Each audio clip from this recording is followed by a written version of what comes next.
तो hello everyone, my name is Kunal Sharma और आज हम लोग क्लास 12th हिस्ट्री का चैप्टर नंबर 1 ईंटें मनके तथा हत्या करने वाले हैं। ये जो चैप्टर है इसमें मेनली हम लोग हड़प्पा सभ्यता के बारे में जानकारी प्राप्त करते हैं। इसके अंदर मेनली हम लोग 2600 ईसा पूर्व से 1900 ईसा पूर्व के बीच की जानकारी प्राप्त करते हैं। तो ये जो वीडियो है हम लोग का, ये भी आपको याद रखना है कि वीडियो हमारा पार्ट 4 होने वाला है। ठीक है, 4 पार्ट, चौथा पार्ट है ये वाला वीडियो हमारा। ठीक है, इससे पहले हमारे 3 और पार्ट आ चुके हैं। तो चलिए अपने वीडियो को शुरू करते हैं। तो मैंने यहाँ पर कुछ टॉपिक लिए हैं। तो पहला टॉपिक हमारा ये है, हड़प्पा समाज में भिन्नताओं का अवलोकन। मतलब हड़प्पा सभ्यता में जो भिन्नताओं का अवलोकन किस तरीके से किया जाता था। इतिहासकार जो थे हड़प्पा सभ्यता के किस तरीके से भिन्नताओं का अवलोकन करते थे। ठीक है, मतलब वहाँ पर किस तरीके का व्यक्ति का कैसा स्टेटस था, कौन गरीब था, कौन अमीर था, ये किस तरीके से पता चलता था, ये इतिहासकार द्वारा हमें पता चलेगा।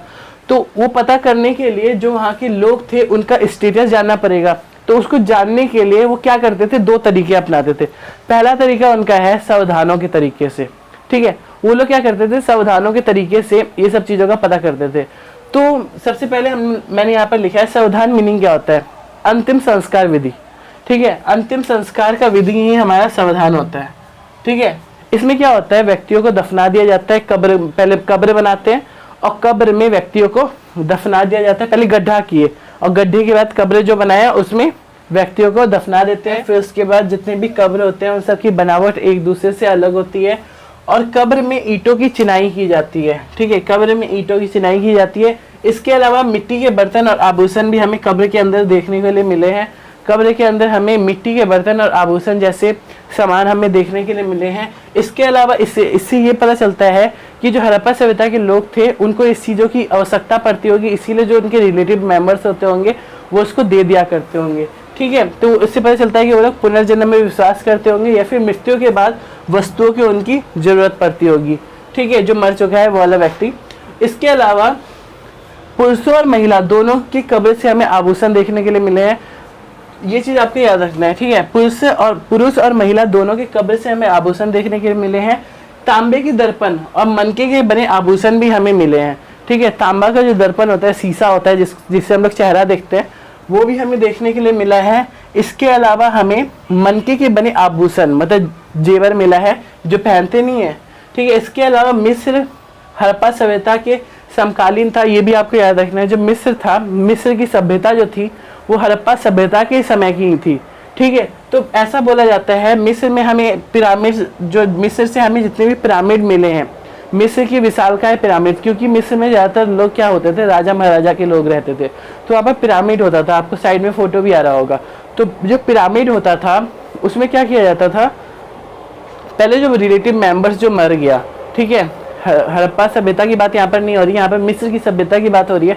तो मिस्र की सभ्यता में जो सबसे पहले जो उनका मेंबर्स मरा है, राजा महाराजा में से कोई भी, तो उसको क्या करते थे, पहले दफना देते थे कब्र बना के, और कब्र बनाने के बाद उस पर बहुत ही महंगे महंगे वस्तुओं को दफना दिया करते थे। साथ में जितनी भी धन संपत्ति तो वस्तुएं होती थी उनको भी दफना दिया जाता था, मतलब बहुमूल्य वस्तुओं को उसमें दफनाते थे। तो इससे ये पता चलता है कि हड़प्पा सभ्यता के जो लोग थे वो बहुमूल्य वस्तु दफनाने में विश्वास नहीं रखते थे, क्योंकि वो तो बहुत ही छोटे छोटे सामानों को दफनाते थे, जैसे कि तांबा का शीशा हो गया, तांबा का मतलब दर्पण हो गया, मनके से बना आभूषण हो गया। ठीक है, लेकिन जो मिस्र के सभ्यता के लोग थे वो बहुमूल्य वस्तुओं को दफनाते थे। ये चीज़ आपको याद रखना है। इसके अलावा 1980 के दशक के मध्य में हड़प्पा के कुछ स्थलों से खुदाई में, हड़प्पा के कुछ स्थल है वहाँ पर खुदाई में हम लोग को एक कब्रिस्तान मिला था। ठीक है, कब्रिस्तान से हमें एक पुरुष की खोपड़ी मिली है। ठीक है, उसके साइड में एक शंख के 3 के छल्ले, ठीक है, शंख के 3 छल्ले, इसके अलावा जैस्पर के मनके और सैकड़ों की संख्या में छोटे मनकों के बने आभूषण मिले हैं। ये ठीक है, इन सभी चीज़ों का हम लोग को साक्ष्य मिला है। ये इस टॉपिक के अंदर हमारा पूरा आ जाएगा।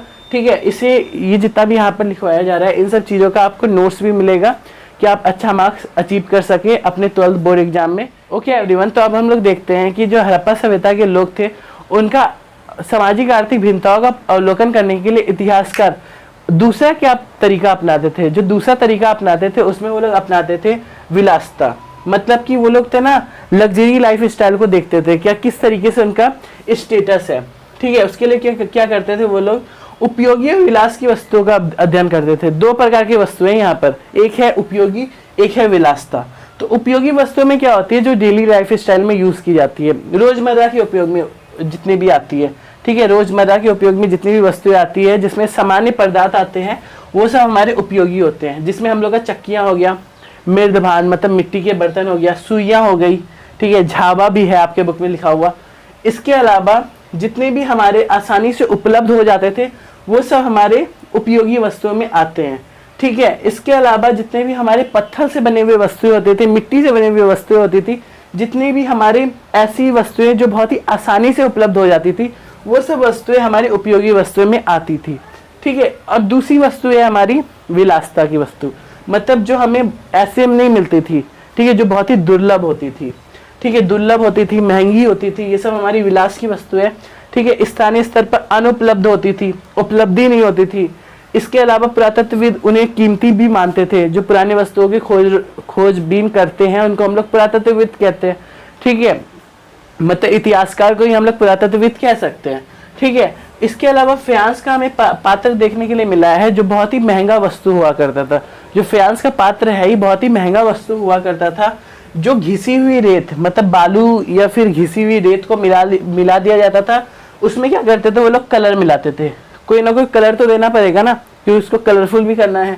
उसके अलावा उसमें क्या करते थे वो लोग चिपचिपा पदार्थ मतलब कोई गोंद जैसा चीज होता होगा उसको उस पदार्थ को मिला देते थे, फिर उसके बाद और भी प्रोसीजर होता होगा, उसके बाद उसको पकाया जाता था, फिर उसके बाद उसको बनाया जाता था, और बनाने के बाद जितना भी बन जाता था उसको वो लोग कीमती माना करते थे, ठीक है। इतिहासकार के नजरों में वो कीमती था, ठीक है, क्योंकि वो स्थानीय स्तर पे उपलब्ध ही नहीं था तो कीमती ही होगा ना। इसके अलावा मोहनजोदड़ो हड़प्पा से हम लोग को वस्तु भी मिला है, ठीक है, मोहनजोदड़ो हड़प्पा से जितनी भी हमें वस्तुएं देखने के लिए मिली है वो सब बहुत ही कीमती वस्तुएं मिली है। उस समय सोना भी बहुत महंगा हुआ करता था, जैसे कि आज भी हमारा सोना बहुत ज़्यादा महंगा है, ठीक है, ये आपको याद रखना है। अब हम लोग आते हैं शिल्प उत्पादन के विषय में जानकारी, मतलब शिल्प उत्पादन मतलब क्या होता है। सबसे पहले आप ये समझो, शिल्प उत्पादन क्या होता है, जिसमें हम लोग मनका बनाते हैं, ठीक है, मनकी मीन्स क्या होता है, मोतियाँ, ठीक है। इसके अलावा हम लोग इसमें शंख की कटाई करते हैं, धातु से रिलेटिव जितने भी काम है वो हम लोग करते हैं, ठीक है। इसके अलावा हम लोग इसमें मोहर का निर्माण करते हैं, ठीक है। इसके अलावा हम लोग इसमें बाट जो होता है, बाट मतलब क्या होता है, जो तराजू में तौलने वाले होते हैं ना, 2 किलो 1 किलो की जो होते हैं उसको हम लोग बाट कहते हैं। तो बाट को बनाना ये सब हमारा शिल्प उत्पादन में ही आता है। तो जो हमारे चंद्रो है एक बहुत ही छोटी बस्ती है, अगर हम लोग मोहनजोदड़ो से कंपैरिजन करें तो मोहनजोदड़ो करीब हमारा 125 हेक्टेयर में ये फैला हुआ है, ठीक है, मोहनजोदड़ो। और ये हमारा जो चंद्रो है वो हमारा 7 हेक्टेयर में फैला हुआ है, ठीक है, ये भी आपको याद रखना है। जो चंद्रो है वो 7 हेक्टेयर में फैला हुआ है, जो अभी पाकिस्तान में स्थित है। ये शिल्प उत्पादन का एक महत्वपूर्ण केंद्र था, या फिर आप ऐसा कह सकते हैं कि शिल्प उत्पादन से जितना भी रिलेटिव काम था वो सभी के सभी काम चंद्रो में ही किया जाता था। चंद्रो एक बस्ती है, ठीक है। इसके अलावा मनकों का निर्माण कई प्रकार के पदार्थों से किया जाता था। मनकों का जो निर्माण था वो कई प्रकार के पदार्थों से किया जाता था, ये हमारा टॉपिक रहेगा। तो इसमें जो हमारे पदार्थ है वो हमारे अगर पत्थर में देखें, पत्थर के मनके जितने भी हमारे हैं वो है हमारा कार्निलियन। कार्निलियन क्या होता है, एक सुंदर लाल रंग का पत्थर होता है, आपको साइड में फोटो भी दिख रहा होगा, एक सुंदर लाल रंग का पत्थर होता है। इसके अलावा जैस्पर, स्फटिक, क्वार्ट्ज, सेलखरी एक मुलायम पत्थर होता है, ये आपको याद रखना है। धातु के मनके की अगर हम लोग बात करें तो धातु के मनके के अंदर आपका आता है सोना, तांबा, कांसा जो होता है वो हमारा तांबा और टीन को मिला देंगे तो कांसा बन जाता है, ठीक है। इसके अलावा हमें शंख, फ्यांस, पकी मिट्टी, इन सब चीज़ों से भी मनके को बनाया जाता था। मनको मीन्स होता है मोतियाँ, ठीक है, मोतियों को बनाने के लिए कार्निलियन का, जैस्पर का, स्फटिक का, क्वार्ट्ज का, सेलखरी का, सोना, तांबा, कांसा, इसके अलावा शंख, फ्यांस, पकी मिट्टी, इन सब चीज़ों का और हड्डियों का भी, ठीक है, हड्डियाँ मैंने लिखा नहीं रखी, हड्डियों का भी प्रयोग किया जाता था मनकों को बनाने के लिए। और कई कई जगह पर हमें कुछ मनकों को 2 या 2 से अधिक पत्थर को जोड़कर भी बनाया जाता था, ठीक है, 2 या 2 से अधिक पत्थर को जोड़ के, ठीक है। और ऐसा भी आपकी किताब में लिखा हुआ है कि मनकों में क्या किया जाता था, ऊपर हम लोग कैप होता है ना, कैप लगा देते हैं, ठीक है, कैप लगा दिया जाता था मनकों के ऊपर, ठीक है। अब अगर हम लोग मनकों के आकार के हम जानकारी ले तो मनकों का आकार जो था वो हमारा चक्राकार था, बिल्लाकार था, गोलाकार, ढोलाकार और खंडित मतलब टुकड़े में, ठीक है। इसके अलावा जो सेलखरी था वो बहुत ही मुलायम पत्थर हुआ करता था, वो आसानी से उपयोग में लाया जा सकता था। ठीक है, किसी भी चीज़ को आसानी से उपयोग में लाने के लिए सेलखरी का यूज़ किया जाता था। ठीक है, सेलखरी का जो चूर्ण होता था, मतलब चूरा हुआ, ठीक है, जो पीसा हुआ होता है, ठीक है, उसको सांचे में डालकर बनाया जाता था। ठीक है, उसको सांचे में, जैसे कि हमारी ईंट होती है, ईंट को बनाने के लिए भी सेम उसी तरीके से सांचे में पहले डाला जाता है। ठीक है, ईंट के लिए भी उसी तरीके से जो हमारा सेलखरी है उसके चूर्ण को भी सांचे में डालकर उसके बाद उसका मनका बनाया जाता था। ठीक है, मनके में मोती। ठीक है, इसके अलावा कार्निलियन को प्राप्त करने के लिए क्या करते थे? जो कार्निलियन आपका एक लाल रंग का पत्थर होता है, उसको प्राप्त करने के लिए क्या किया जाता था? उसके लिए एक पीले रंग का कच्चा माल होता है, रॉ मटेरियल होता है पीले रंग का। ठीक है, उसको आग में पकाया जाता था। पकाने के जो प्रोसीजर होता था, उसके बाद वो हमारा कार्निलियन तैयार होता था।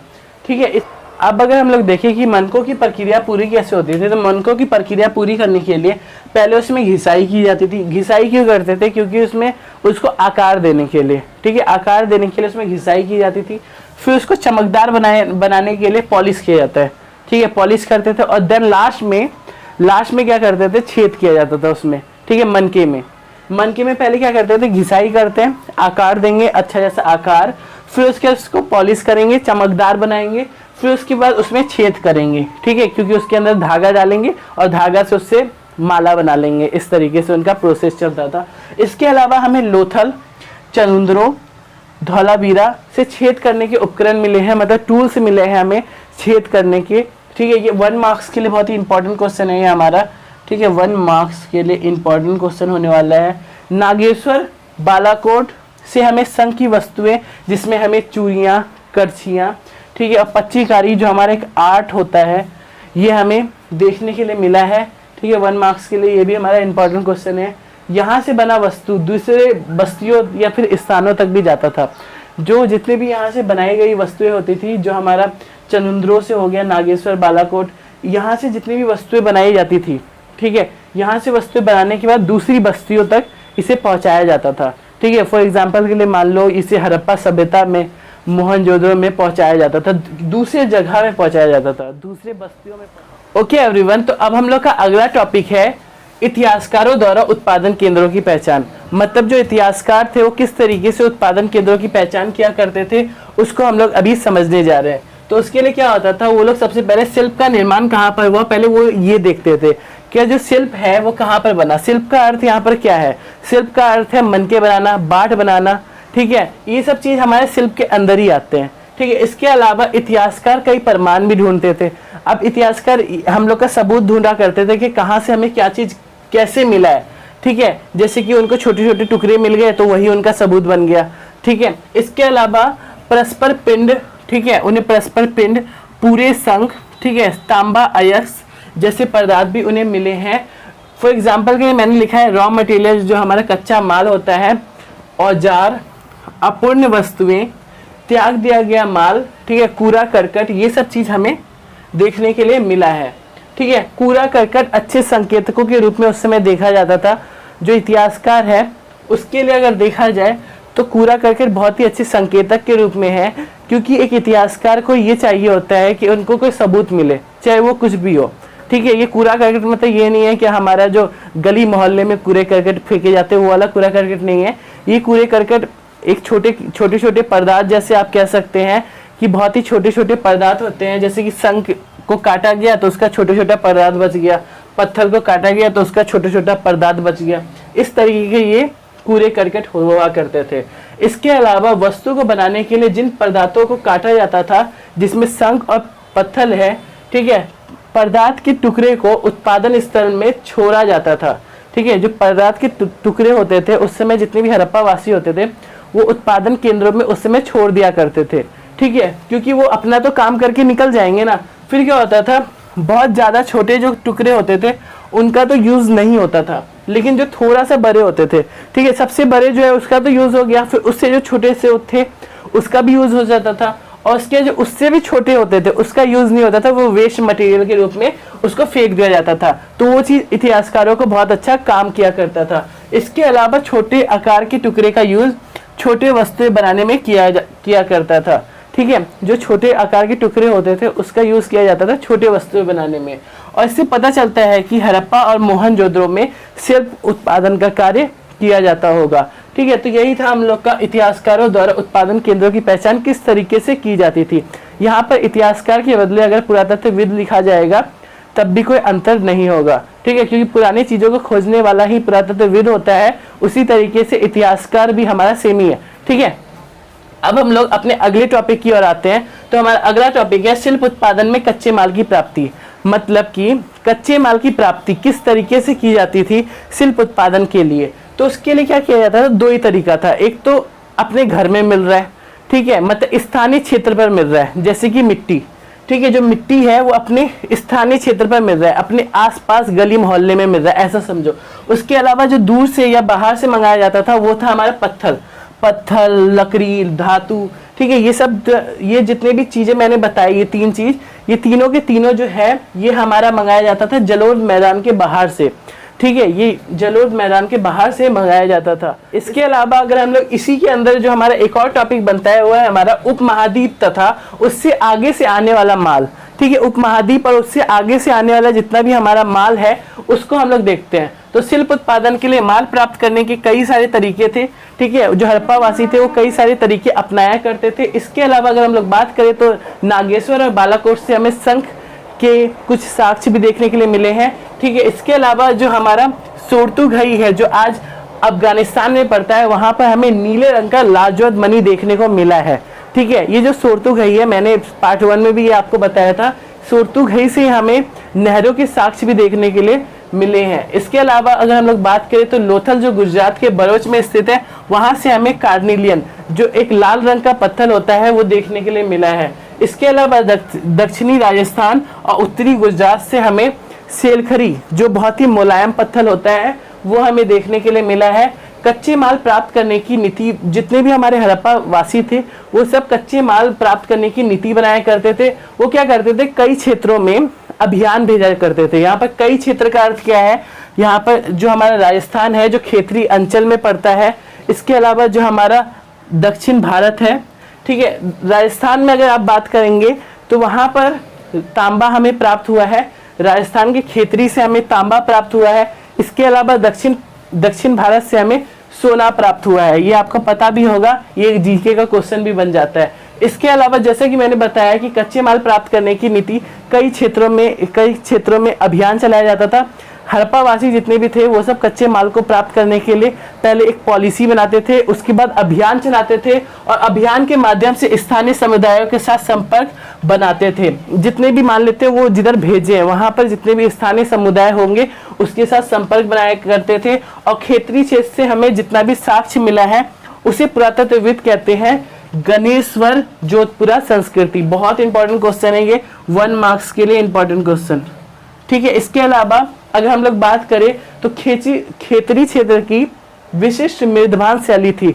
मिट्टी के बर्तन जो होते हैं उसको ही हम लोग मेजबान कहते हैं। तो खेतरी क्षेत्र की बहुत ही अच्छी मेजबान शैली थी।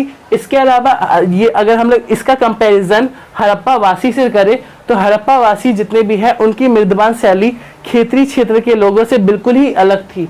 इसके अलावा अगर हम लोग कहें तो खेतरी क्षेत्र के लोग जितने भी थे, खेतरी मतलब राजस्थान का जो खेतरी क्षेत्र है, खेतरी अंचल का जो क्षेत्र है, वहाँ की जो लोग थे वो हड़प्पा वासियों को तांबा भी भेजा करते थे।